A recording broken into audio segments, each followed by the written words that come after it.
এইখন চৰকাৰে জুবিন ক্ষেত্ৰৰ কোনো ধৰণৰ কাম নকৰে, তেওঁলোকে হাত দাঙি দিছে। কাৰ্যত আমি এই বুজিলো, কাৰণ সুদীৰ্ঘ দিন যি ধৰণে জুবিন ক্ষেত্ৰক অৱহেলিত কৰি ৰখা হৈছে, অৱজ্ঞা কৰি ৰখা হৈছে, তাৰ পৰা এই কথাটো স্পষ্ট যে এইখন চৰকাৰৰ সদিচ্ছা নাই। যিখন চৰকাৰে জুবিন ক্ষেত্ৰলৈ যাবলৈ এছঅপি বান্ধি দিছিল, ৰাতি 10টাৰ পিছত যাব নোৱাৰে, অমুক যাব নোৱাৰে, তমুক যাব নোৱাৰে, তাত খুৰা কোনে খাই গৈছে, কোনে খাই যোৱা নাই, চেকিং কৰিছিল, সেইখন চৰকাৰৰ দিনত জুবিন গাৰ্গৰ ক্ষেত্ৰৰ এই অৱস্থা কিয়? আৰু এটা কথা চৰকাৰ শুনক, এই যে মদাপীসকলৰ কথা কৈছিল, জুবিন ক্ষেত্ৰত যোৱা জুবিন অনুৰাগীসকলক লক্ষ্য কৰি আপোনালোকে যি ধৰণে এছঅপিৰ নিৰ্দেশনা দিছিল, সেই মদাপীসকলৰ লগতো আপোনালোকৰ মিলিব পৰা যোগ্যতা নাই, কাৰণ মদাপীসকলে অন্ততঃ আপোনালোকৰ দৰে ইমান মিছা কথা নকয়। ডাঙৰ ডাঙৰ নেতা আহিলে 7 দিনৰ ভিতৰত হেলিপেড নিৰ্মাণ কৰা হয়।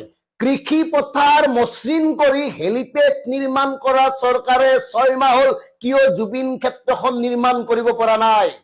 বিভিন্ন আঁচনি প্ৰদানৰ নামত এই যে বিশাল বিশাল মণ্ডপবোৰ তৈয়াৰ কৰে, পেণ্ডেলবোৰ তৈয়াৰ কৰে, কোটি কোটি টকা খৰচ কৰি, কিংবা কি নামৰ এজনে যে কৰে, কোটি কোটি টকা ব্যয় কৰি পেণ্ডেল, অথচ জুবিন গাৰ্গৰ 6 মাহ পিছতো এই অৱস্থা কিয়? ইয়াৰ প্ৰশ্নৰ উত্তৰ দিব লাগিব।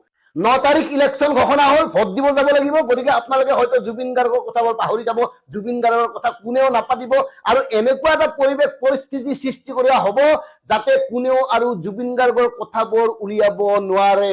কাৰণ আপোনালোকে জুবিন গাৰ্গক ভয় কৰিছিল, জুবিন গাৰ্গক মৃত্যুৰ পূৰ্বেও ভয় কৰিছিল, মৃত্যুৰ পিছতো জুবিন গাৰ্গৰ প্ৰতি আপোনালোকৰ ভয় আছে, আৰু এই ভয় অসমৰ সাধাৰণ জনতাই এনে এৰি নিদিয়ে। চাওক কেনেকুৱা এটা দুখজনক পৰিৱেশৰ সৃষ্টি হৈছে জুবিন ক্ষেত্ৰৰ। জুবিন গাৰ্গৰেই যদি এই অৱস্থা হয়, আপুনি মই কুণ্ডাল কুটাহে কি কৰিব এওঁলোকে জনা আছে। কাৰণ জুবিনে আটাইতকৈ বেছি সমালোচনা কৰিছিল এইখন চৰকাৰক, এইকাৰণে সমালোচনা কৰিছিল এওঁলোকে অসম আৰু অসমীয়াৰ ওপৰত জোৰকৈ জাপি দিছে কা আইনখন। এওঁলোকে জাতি মাটি ভেটি ৰক্ষাৰ কথা কৈ খিলঞ্জীয়াৰ মাটিবোৰ বহিৰাগতৰ হাতত তুলি দিছে, সেইকাৰণে জুবিন গাৰ্গে এইখন চৰকাৰক আটাইতকৈ বেছি সমালোচনা কৰিছিল। কি কৈছিল জুবিন গাৰ্গে? যদি কাখন বলবৎ কৰে তেতিয়াহ'লে এইখন চৰকাৰক ভোট নিদিবলৈ কৈছিল। কিন্তু আমি সেই কথাবোৰক লৈ এতিয়া আলোচনা নকৰো, কাৰণ এতিয়া নিৰ্বাচনৰ বতৰ, ভোট আপোনালোকে যাকে দিয়ে তাকে দিয়ক, আমাৰ ক'বলগীয়া নাই। কিন্তু ভোট প্ৰদানৰ পূৰ্বে এটা কথা মনলৈ আনক, কিয় জুবিন ক্ষেত্ৰক এই ধৰণে অৱহেলিত অৱজ্ঞা কৰা হল?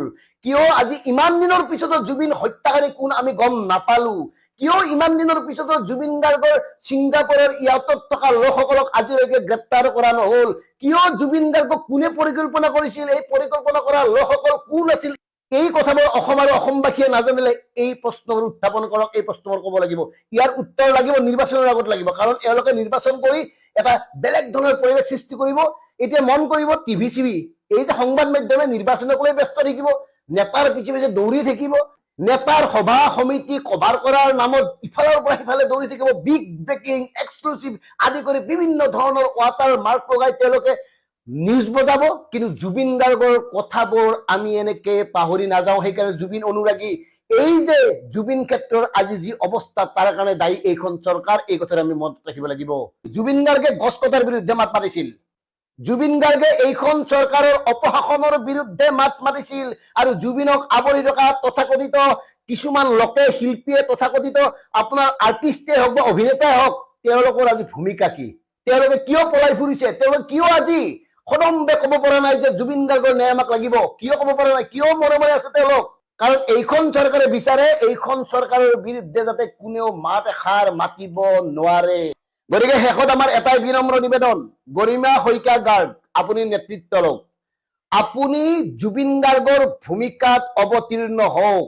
আপোনাৰো হুংকাৰৰ প্ৰয়োজন আছে, এতিয়ালৈকে সীমা পাৰ হৈ গল, আপুনি আৰু মনে মনে থাকি লাভ নাই, আপুনি নেতৃত্ব লওক। জুবিন ক্ষেত্ৰ অত্যাধুনিকভাৱে নিৰ্মাণ হব লাগিব, আৰু আপোনাৰ লগত প্ৰতিগৰাকী জুবিন অনুৰাগী থাকিব।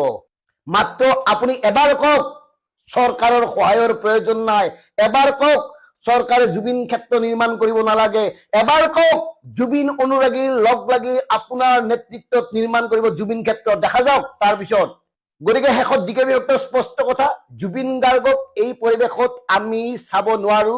জুবিন গাৰ্গৰ হত্যাৰ নেপথ্যত থকা প্ৰতিগৰাকী কালপিত চিনাক্ত হ'বই লাগিব ইতিমধ্যে যিকেইজন হ'ল তেওঁলোকক আমৃত্যু এইখন সমাজে সমাজ বিৰোধী কৰিব লাগিব এইখন সমাজে তেওঁলোকক পাত্তা দিব নালাগিব আৰু যিকেইজনৰ প্ৰতি জুবিন অনুৰাগী আৰু অসমৰ সচেতন লোকসকলৰ সন্দেহ উপজিছে তেওঁলোকৰ লগতো এই ব্যৱহাৰ কৰক কাৰণ তেওঁলোকে লাহে লাহে অসমৰ সাধাৰণ জনতাৰ যিটো সাধাৰণ স্বভাৱ পাহৰি যাওঁ আমি আৱেগিক মানুহ দুদিন পিছত পাহৰি যাম এই যিটো তেওঁলোকে সুবিধা গ্ৰহণ কৰিছে এই সুবিধা আৰু ল'ব নিদিও গতিকে জুবিন গাৰ্গৰ ন্যায় নোপোৱালৈকে আমাৰ কণ্ঠ বন্ধ নহয় চৰকাৰ এখন থকাৰ পিছতো জুবিন ক্ষেত্ৰত তিৰপাল লগাবৰ বাবে গৰিমা গাৰ্গ যাব লগা হোৱাটো মই ভাবোঁ চৰকাৰৰ আটাইতকৈ ডাঙৰ ব্যৰ্থতা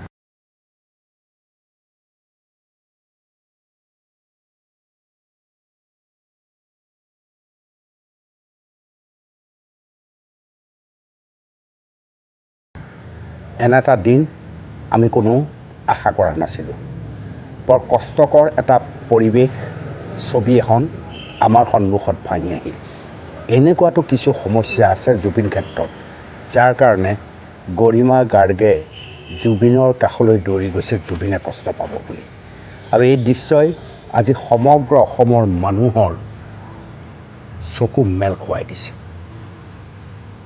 জুবিন ক্ষেত্ৰৰ এখন বৃহৎ পৰিচালনা সমিতি থকাৰ পিছতো সেই সমিতিখনৰ অন্যতম দায়িত্বত আছে গৰিমা গাৰ্গক বাদ দি আন কোনো কিন্তু তালৈ যোৱা নাই দৃশ্য আপোনালোকে দেখিছে যাতে জুবিন ক্ষেত্ৰত য'ত সমাধিস্থ কৰা হৈছিল ঈশ্বৰ পুত্ৰক তাত যাতে পানী নপৰে তাৰ বাবে তিৰপাল টানিছে তাকো গৰিমা গাৰ্গৰ সন্মুখত গৰিমায়ো তাত সহায় কৰিছে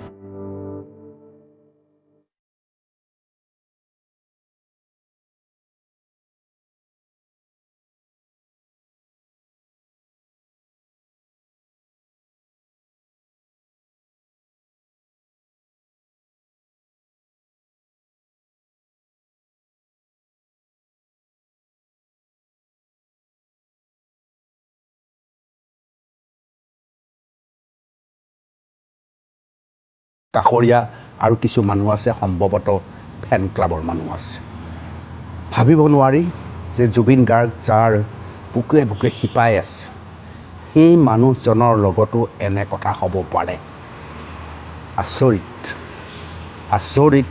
হ'ব লগা এটা পৰিস্থিতি প্ৰথম জাক মুষলধাৰ বৰষুণৰ পিছতে জুবিন ক্ষেত্ৰৰ যথেষ্ট ক্ষতি হোৱা বুলি তেওঁলোকে মন্তব্য কৰিছে হুৰে পানী সোমাইছে বুলি তেওঁলোকে মন্তব্য কৰিছে আৰু তাৰে আলামত যাতে তেনেকুৱা ধৰণৰ এটা পৰিস্থিতি নহয় তাৰ বাবে গৰিমা গাৰ্গে কাৰো মুখলৈ চোৱা নাই দৌৰি গৈ তাক কেনেকৈ বন্ধ কৰিব পাৰি তাৰ বাবে চেষ্টা কৰিছে এয়াই নেকি আমাৰ শিল্পীৰ প্ৰতি শ্ৰদ্ধা এনেকুৱা সময়ত কিছু শিল্পী আজি মই দেখিবলৈ সক্ষম হৈছোঁ কিছু শিল্পীয়ে এনেকুৱা কথাও কৈছে যে ভাইমন দাই তাহানিতে কৈছিল যে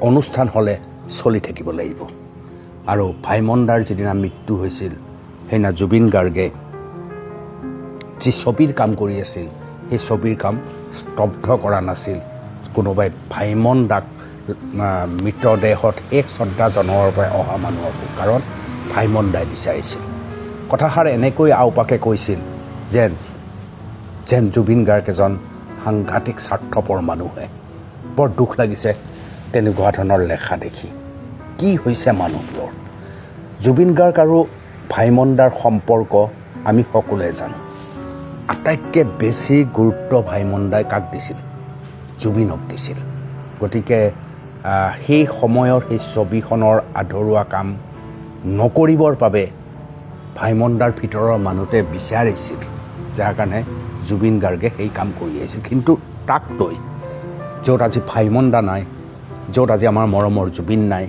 সেই সময়ত এই ধৰণৰ কথা বতৰা কৈ জুবিনৰ ব্যক্তিত্ব হ্ৰাস কৰাৰ লক্ষ্যৰে এনেধৰণৰ কথা কোৱাটো অনুচিত সেইসকলে যদি ক'লেহেঁতেন যে জুবিন ক্ষেত্ৰৰ এই পৰিৱেশে আমাক বৰ দুখ দিছে আমিও সংগীত কৰা মানুহ আৰু জুবিন গাৰ্গৰ আজি যিটো পৰিস্থিতি হৈছে জুবিন ক্ষেত্ৰৰ এইটো হ'ব নালাগিছিল। এখন শক্তিশালী চৰকাৰ থকাৰ পিছতো জুবিন ক্ষেত্ৰত যদি এই এজাক বৰষুণতে এনেকুৱা ধৰণৰ অবৰ্ণনীয় পৰিস্থিতি হয়, মানুহে কিয় সমালোচনা নকৰিব কওক? সমালোচনাটো কৰিবই লাগিব। আজি জুবিন ক্ষেত্ৰ যেতিয়াই গঠন হোৱাৰ কথা কৈছিল, তেতিয়াৰ পৰা এতিয়ালৈকে বহুত বেছি কাম একো হোৱা নাই। এখন কমিটি নিৰ্মাণ হ'ল, সেই কমিটিখনে যি ধৰণে কাম কৰিব লাগে সেই ধৰণে কাম কৰা দেখা নগ'ল, অথবা তেওঁলোকে কাম কিয় কৰিব পৰা নাই তাৰো ব্যাখ্যা দিয়া নাই।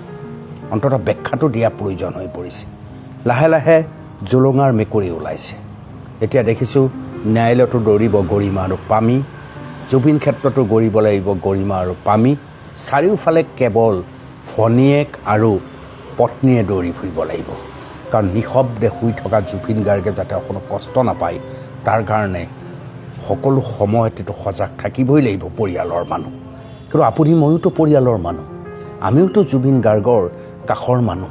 প্ৰত্যেকজন অসমীয়াৰ কথা কৈছোঁ, যি জুবিন গাৰ্গৰ গীত নোহোৱাকৈ কোনো ডাঙৰ হোৱা নাই, যি জুবিন গাৰ্গৰ সংস্পৰ্শ নোপোৱাকৈ থকা মানুহৰ সংখ্যা যথেষ্ট কম। যিজন মানৱ দৰদী, যিজন মানুহে প্ৰকৃতিক ভাল পাইছিল, সেই মানুহজনক আপুনিও কেতিয়াবা ক'ৰবাততো সংস্পৰ্শত আহিছে। সন্মুখৰ পৰা সংস্পৰ্শত আহিব পাৰে বা মনেৰেও আহিব পাৰে। গতিকে আপুনিওতো কষ্ট পায়।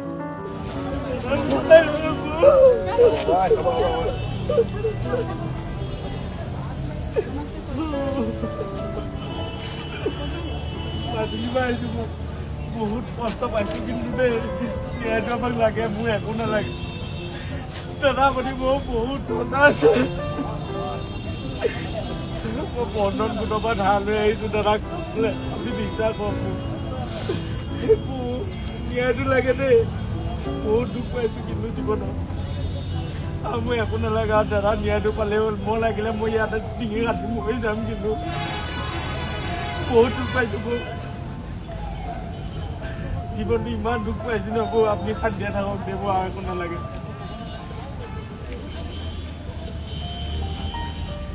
লগ পালোঁ বহুত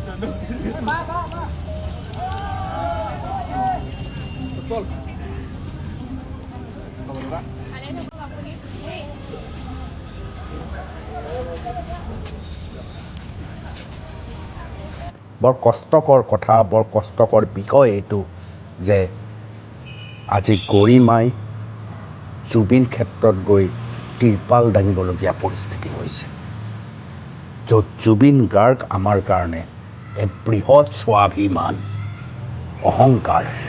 জাতিটো সুৰক্ষিত ৰখাত যিজন মানুহ আমাৰ কাৰণে ডাঙৰ প্ৰাণ, সেই মানুহজন নোহোৱা হৈ যোৱাৰ ছমাহ হওঁ হওঁ হোৱা সময়খিনিতে বাৰিষা নমাৰ অহাৰ লগে লগে জুবিন ক্ষেত্ৰত এই পৰিস্থিতি হৈছে। আৰু তাত এখন ভাল শক্তিশালী চালি দিবৰ কাৰণে চৰকাৰে অকণমানো চিন্তাই নকৰিলে। আৰু তাৰ বাবেই গৰিমা গাৰ্গে তিৰপাল কিনি লৈ জুবিন গাৰ্গৰ অনুৰাগীক লগত লৈ সুৰক্ষিত কৰিবলৈ চেষ্টা কৰিছে। ইতিহাসে কাকো ক্ষমা নকৰে। জুবিন গাৰ্গৰ স্মৃতিৰ এই দুৰৱস্থাৰ বোধ কৰোঁ এইটো প্ৰথমটো দৃশ্য। ক'বলৈ কাৰো ভাষা নাই, প্ৰকাশ কৰিবলৈ কাৰো উপায় নাই, কিন্তু দৃশ্যটো অতি মৰ্মাহত। আৰু সেইবাবে আমি কৈছোঁ, কিবা হওক নহওক, আমিতো সদায় জুবিন গাৰ্গৰ লগত আছোঁ। জুবিন গাৰ্গৰ ন্যায়ৰ পক্ষত আমিতো কৈয়ে থাকিম, কাৰণ পথ এটাই খোলা আছে, #জাষ্টিছ ফৰ জুবিন গাৰ্গ। গৰিমা আৰু পামীলৈ অনুৰোধ, লাগি থাকক আপোনালোকে। সমগ্ৰ অসম আপোনালোকৰ লগত আছে। আজি যদি 10জন মানুহ পাইছে, সেই 10জনৰ পিছফালে কিন্তু 10 লাখ মানুহে আপোনাক শক্তি দিবলৈ ৰৈ আছে এখাটা। জুবিন ক্ষেত্ৰৰ কথাটোক লৈ মোক বহুতে ফোন কৰি আছে যে কি হৈছে দাদা, আপোনালোকে মাত নামাতে কিয়, জুবিন ক্ষেত্ৰ আপোনালোকে নবনায় কিয়? চাওক, মই আপোনালোকক ৰিকুৱেষ্ট কৰোঁ, এইটো বিষয়ে মই একো আপোনালোকক ক'ব নোৱাৰিম, কাৰণ মোৰ চিন্তাধাৰাই মই একো নিজেই ভাবিয়ে নাপাওঁ যে আচলতে হৈ আছে কি। সাধাৰণভাৱে যদি কথাবোৰ চোৱা যায়, বনাব লাগিছিলে জুবিন ক্ষেত্ৰখন, খুব সোনকালে কৰিব পাৰিলেহেঁতেন, কৰা নাই। হয়তো চৰকাৰৰ বহুত নীতি নিয়ম থাকিব পাৰে, নিবিদাৰ কথা থাকে, সেইখিনি বাৰু মানি ল'লোঁ। কিন্তু আজি যেতিয়া বৰষুণ পৰিছে, গোটেই পৰিৱেশটো নষ্ট হৈছে, বহুত বেছি সময়ৰ কথা নহয়। যিদিনা জুবিন দা ঢুকাইছিলে সেই সময়ত একেদিনাৰ ভিতৰত সেই ঠাইখন যেনেকুৱা কৰি দিছিলে, মই ভাবোঁ এখন চৰকাৰৰ কাৰণে বা এটা প্ৰশাসন যন্ত্ৰৰ কাৰণে সেইখিনি ঠিক কৰি দিয়াৰ কাৰণেও ঠিক একেখিনি সময়, তাতকৈ কম সময় প্ৰয়োজন হ'লহেঁতেন। লগে লগে বাতৰি ওলোৱাৰ লগে লগে এইবিলাক কাম কৰি দিব লাগে। মিছাতেনো এনেই কিয় আপোনালোকে বিতৰ্কৰ সূচনা কৰি থাকে চৰকাৰে, মই এইটো বস্তু বুজি নাপাওঁ। মই ভাবোঁ ডিপাৰ্টমেণ্ট, এখন কমিটি আছে পটাপট, কাৰণ তাতে সমগ্ৰ অসমৰ লগতে ভাৰতৰ তথা বিশ্বৰ দৃষ্টি নিবদ্ধ আছে জুবিন ক্ষেত্ৰক লৈ। গতিকে তেনেকুৱা কিবা পৰিৱেশ পৰিস্থিতি উদ্ভৱ হ'লে ঠিক কৰি দিব লাগে, যাতে আমাৰো মনবোৰে শান্তি পায়, আপোনালোকেও মনবোৰে শান্তি পাওক। কষ্টটো চবৰে হয় ন, কাৰণ জুবিন দাৰ ক্ষেত্ৰখনক লৈ বহুতে চিন্তা কৰি আছে। এইবোৰ আচলতে ক'বলৈ মোৰ মন নাথাকে, কাৰণ এইবিলাক কথা ক'লে আমি জুবিন দাৰ হৈ মাত মাতি পাব্লিচিটি লওঁ বুলি যেতিয়া কোনোবাই কয়, কোনোবাই যেতিয়া ফেচবুকত লিখে জুবিন দাৰ ন্যায়ৰ বাবে মাত মাতিবৰ বাবে কংগ্ৰেছৰ পৰা কিমান টকা পাইছে, কিমান টকা দিছে, কিমান কোটি টকা মুকলি কৰি দিছে, এইবোৰ বৰ আচৰিত লগা কথা। আচলতে খুব লাজ লাগে, নিজৰ গাতে থোৱাব মন যায় এনেকুৱা কথাবোৰ শুনিলে। লিখাবোৰে কেনেকৈ লিখে বা মনলৈ কেনেকৈ আহে নাজানো, হয়তো কোনোবাই তেনেকুৱা কাম কৰিবও পাৰে, নাজানো। মই মানুহ জাতিটোক কেতিয়াও বিশ্বাস নকৰোঁ, কিন্তু আমি বা মই বা আমাৰ বহুকেইজন আছে, ইমানখিনি তললৈ হয়তো আমাৰ জুবিন দাক ভাল পোৱা মানুহখিনি নাযায় কেতিয়াও। মোৰ বিশ্বাস আছে এইটো, কাৰণ জুবিন গাৰ্গে আমাক এখন নতুন সমাজ, নতুন অসম দিয়াৰ চিন্তা কৰিছিল। ভগৱান আছে ওপৰত, চাই আছে সকলোবিলাক। মই কাকো দুখ দিবলৈ যোৱা নাই, অকণমান কষ্ট অনুভৱ হৈছে পৰিৱেশটো দেখি। মই প্ৰথম মাত দিয়া নাছিলোঁ, লিখাও নাছিলোঁ, কোৱাও নাছিলোঁ। আজি অকণমান দেখিলোঁ বৌয়ে তাতে তিৰপাল টানি আছে। মই ভাবোঁ তাৰ আগতেই প্ৰশাসনে এইবিলাক কাম কৰিব পাৰিলেহেঁতেন, বা যিটো বিভাগক দায়িত্ব দিয়া হৈছে সেই বিভাগে এই কামখিনি কৰিব পাৰিলেহেঁতেন। হয়তো ক'ৰবাত সহানুভূতিৰ অভাৱ বা কৰা নাই, হয়তো ভাবিছে যে তহঁতে কিমান মাত মাতি থাকিবি। মাত মাতিছোঁ হয়, বহুত বেয়া পাব নালাগে, কাৰণ আমি নোৱাৰোঁ এইটো বিষয়ত মাত। বেলেগ বিষয়বিলাক বেলেগ কথা, কিন্তু এইটো বিষয়টো অকণমান জানেই সকলোৱে কিমান অন্তৰাত্মাই কষ্ট পাই আছে। গতিকে মই ভাবোঁ যে অকণমান আপোনালোকেও এই কথাবোৰ চিন্তা কৰক সকলোৱে, আৰু যদি কমিটিখনৰ লগত আলোচনা কৰি যদি তেনেকুৱা বনাবলৈ কিবা অসুবিধা আছে, অসমৰ ৰাইজে বনাব পাৰিব। মইতো ৰাজনীতিকৰণ কৰিব বিচৰা নাই, মই কোৱা নাই যে চৰকাৰে কিয় বনাই দিয়া নাই, চৰকাৰে বেয়া কাম কৰিছে, এইবোৰ ক'ব যোৱা নাই। কিন্তু নিজেই চৰকাৰৰ পক্ষত থকা বা চৰকাৰী বিষয়াসকলে যিসকল দায়িত্বত আছে তেওঁলোকে নিজে অনুভৱ কৰিলেই হ'ল যে কামটো ভাল হৈছে নে বেয়া হৈছে। মই আজিলৈকে কাকো বেয়াকৈ সমালোচনা কৰা নাই, যিটো যুক্তিসংগত কথা সেই কথাখিনিয়ে কৈ আহিছোঁ। কোনেও বেয়া পাব নালাগে এই কথাখিনি কোৱাৰ কাৰণে। বেছি মাত মাতিছোঁ যদি নামাতো, বেয়া নাপাব, কিন্তু জুবিন দাই ন্যায় পাব লাগিব আৰু জুবিন দাই ন্যায় নিজক দিব। মই এইটো আগৰ পৰাই কৈ আহিছোঁ, মোৰ কাৰো প্ৰতি আক্ষেপো নাই। কিন্তু কথাটো হ'ল, আমাৰ মূল পইণ্টটো হৈছে যে আমাৰ 19 তাৰিখে কি হৈছিল, জুবিন দাক ন্যায় লাগে আৰু জুবিন দাৰ ক্ষেত্ৰখন সদায় যাতে জীয়াই থাকে। মই সেইদিনা বৌকো কৈছোঁ যে এইবোৰ চলি থাকিব, তাৰ মাজতে জুবিন দাৰ কৰ্মৰাজি জীয়াই ৰাখিব লাগিব। সকলোৱে তাৰো চিন্তা কৰি থাকক, লগে লগে সকলোৱে চিন্তা কৰি থাকক, নহ'লে দাদাৰ আত্মাটোৱে চাগে বৰ কষ্ট পাইছে। সন্মান কৰো নাই, সমষ্টিক এটা ৰাজনীতিকভাৱে সংৰক্ষণ হ'ব নালাগে নেকি?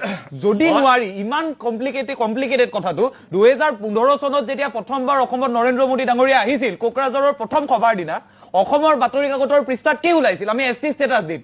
তাৰ পাছত কা আন্দোলনৰ সময়ত কি ওলাল যে ক্লজ 6 দিম। এই কথাবোৰ হোমৱৰ্ক কৰি তেওঁলোক নাহে নেকি? ইমান ডাঙৰ মানুহ হোমৱৰ্ক কৰি আহে নাই? যদি এতিয়া পলিটিকেল কমপ্লিকেটেড হৈছে, তেতিয়া কমপ্লিকেটেড নাছিল নেকি? আৰু মই আপোনাক ৰঞ্জীৱ দা সন্মান কৰি কৈছো, শ্বহীদ স্মাৰক আপোনালোকে নিৰ্মাণ কৰিছে, শ্বহীদৰ আত্মাখিনিয়ে তাত অলপ শান্তি পোৱা বুলি আপোনালোকে ভাবিছে, আমিও ভাবিছো, ভাল কাম হৈছে। কিন্তু সেই শ্বহীদখিনিয়ে শ্বহীদ স্মাৰক এটা বৰাগাঁৱত হ'ব বুলি শ্বহীদ হৈছিল নেকি? যদি তেওঁলোকে আজি দেখে যে আপোনালোকে এইটো কৈ থাকে ইয়াত অবৈধ নাগৰিকৰ সন্ত্ৰাস হৈছে, কিয় নিদিয়ে আমাক পলিটিকেল ছেফগাৰ্ড ৰাজনৈতিক সুৰক্ষা বস্তু কিয় নিদিয়ে মানুহ এজনৰ চকু কাণ নাক হাৰ্ট গোটেইবোৰ কাটি হাতৰ আঙুলিকেইটাত নেইল পলিচ লগাই থাকিলে আমি জীয়াই থাকিম তেনেকে অসমীয়া জাতি জীয়াই ৰাখিব এই কথাবোৰ যদি নিৰ্বাচনৰ আগত সুধিলে মুকুতো আপুনি বিৰোধীৰ সভাত বহি থকা বুলি কৈছে বিৰোধীৰ সভাৰ যদি আমি সদস্য হওঁ অসমৰ মানুহে প্ৰশ্নবোৰ নকৰিব অসমৰ মানুহে ক্লছিক্সৰ কথাবোৰ নুসুধিব আজি যদি আপোনালোকক নুসুধে কেতিয়া সুধিব নিৰ্বাচনৰ আগত আমি তেওঁলোকৰ ওচৰত এনেকে থাকো মই নহয় কিবা কাৰণত ত্ৰিদীপ এয়া যদি কংগ্ৰেছ গভৰ্ণমেণ্টে কৰিলেহেঁতেন আৰু বিৰোধীৰ ৰঞ্জিত দা থাকিলেহেঁতেন সুনীতা মূল কথাটো কি জানে নিৰ্বাচনৰ আগত আজিৰ আগলৈকে আমি নেতাৰ আগত এনেকে আছিলো এতিয়া আমাক আমাৰ গণতন্ত্ৰই সুযোগ দিছে যে এতিয়া তোমালোকৰ আগত নেতাই এনেকে থাকিব তেতিয়াও যদি নেতাই আমাৰ কথা নুশুনে তেতিয়া কিন্তু কথাবোৰ নহব গতিকে ৰঞ্জিত এই আজি ৰঞ্জিত শৰ্মা ডাঙৰীয়া যেতিয়া আহিছিল তেখেতে ইমান ইতিবাচক কথা কৈ আছিল মই ভাবিছিলো সেই নেৰেটিভটোৱে চলিব কিন্তু মই শেষত এটা বাক্যই মই ক'ব খুজো যদি 2026 চনত বিজেপিৰ 10 বছৰীয়া শাসনকাল হৈ যোৱাৰ পাছত 96 চনৰ ভুলটোৰ কথা এইবাৰ নিৰ্বাচনত প্ৰাসংগিক হয় মই সুনীতা বিশ্বাস নকৰো এই যিকেইটা জাতীয় সমস্যা সৰ্বানন্দ সোণোৱাল হিমন্ত বিশ্ব শৰ্মা ডাঙৰীয়াই অসমত সেমি কণ্ডাক্টৰ হৈছে IIT হৈছে ৰাস্তা হৈছে দলং হৈছে কোনে বেয়া পাইছে আমিতো আমাৰ কাৰণে হৈছে এইবিলাক ৰাইজৰ টকাৰে হৈছে কিন্তু যিকেইটা মূল কথা আছিল বিদেশী যাব লাগিব বিদেশী সীমান্ত চিল হ'ব লাগিব NRC হ'ব লাগিব ক্লজ 6 পাব লাগিব 6 জনগোষ্ঠীৰ জনজাতি গণ হ'ব লাগিব এই কথাকেইটা সুধিলে এতিয়া বেয়া পালে নহ'ব নহয় মই কেৱল এতিয়া এটা কথাই আশা কৰিম মইতো আগতেও কৈছো 2021 2016ৰ পাছত অসমৰ বিৰোধীৰ যিটো ভূমিকা এইটো অসমৰ ৰাইজে লৈ আছে মই এই কথাই আশা কৰিম এই যিকেইটা মূল বিষয় এই বিষয়কেইটাৰ কথা মই নেজানো সুনীতা কাইলৈৰ পৰা আপোনালোকে যেতিয়া টক শ্ব' ক'ব ইয়াত কিমান মানুহে ক'ব মইতো আশা কৰিম সকলোৱে কওক কিন্তু বিৰোধীসকলৰ মুখত কাককীয় পক্ষৰ মুখত এই কথাবোৰ কমকে শুনা হ'ম আৰু আটাইতকৈ ডাঙৰ কথা জুবিন গাৰ্গক কেন্দ্ৰ কৰি অসমৰ ৰাজনীতিত শেহতীয়াকৈ যিবোৰ বাগধাৰা দেখিছো জুবিন ক্ষেত্ৰ নিৰ্মাণৰ ক্ষেত্ৰত ন্যায়িক ব্যৱস্থাটো এটা সময়ত মুখ্যমন্ত্ৰীয়ে দাবী কৰিলে তেওঁ দিব বিজেপিয়ে দিব এতিয়া কৈছে ন্যায়ালয়ে দিব সঁচা কথাটো ন্যায়ালয়ে দিয়া কথা আছিল নিজে সেই কথাবোৰ কৈ আছিল মুখ্যমন্ত্ৰী ডাঙৰীয়াই গতিকে এই যিবোৰ বিষয় এই বিষয়বোৰ চাহ দোকানত পাণ দোকানত আমাৰ দৰে বয়সৰ মানুহৰ আড্ডাত বা অসমৰ প্ৰত্যেকখন ঘৰত যেতিয়া টিভিটো চাই আছে তেওঁলোকেও পাতি আছে এই যিকেইটা মূল বিষয় টোল গেটৰ টেক্স বৃদ্ধি মেডিচিনৰ দাম বৃদ্ধি LPGৰ শ্বৰ্টেজ আৰু আটাইতকৈ ডাঙৰ কথা কালি এখন অসমৰ চৰকাৰী শিক্ষানুষ্ঠান নতুন ভৱন হ'ল খহি পৰিছে ছাদখন এই যিবোৰ মৌলিক বিষয় মই নাজানো ৰাজনৈতিক দলে কি কৰিব নকৰে মোৰ বয়সৰ মানুহে এই নেতাসকলক সুধিব লাগে চানমাৰীৰ যিখন ফ্লাইঅভাৰ হ'ল জামটো গ'ল নে নাই ক্লজ 6 দিব নে নাই যিবোৰ ঘৰ বনাইছে তাত শিক্ষা হ'ব নাই নিশ্চয় মই মই ভাবো আমাৰ বয়সৰ মানুহে সুধি থাকিব লাগিব